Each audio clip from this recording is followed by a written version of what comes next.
So for this video, what we're going to be looking at is dealing with the different types of printing steps. So how we go about selecting what we want to print, what needs to be printed, what doesn't need to be printed. So the first thing we're going to be doing is setting up our print area. So to do this, we go to our page layout. Alright, this button here is our print area. So select an area on your sheet you'd like to print. So what we will do is we're going to highlight, we only want to print the first 20 top movies. So what we do is we go set print area, and that area has been set. So if we click print, anything from 21 and down will not be printed when we go to our printing options. If you wish to go and add in one or two more, instead of selecting your entire area, what we can do is we can go to our view option and our page break preview, or we can come down here next to the zoom slider and page break preview.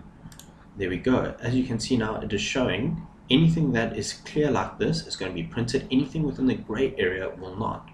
So if we want to select more movies, what we can do is we can zoom in slightly so we can read it. We can move our mouse onto the blue line, and you can see now that an arrow has been created. We can now drag it.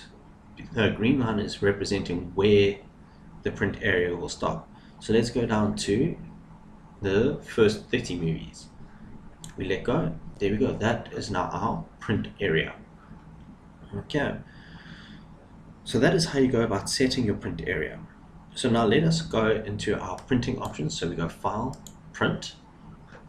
And what we can do is we can change the type of printer we want. Print active sheets, print entire workbook, or print selection, only print the current selection, which we can see. So active sheets is anything that has been selected, or then the sheets that have got information in it.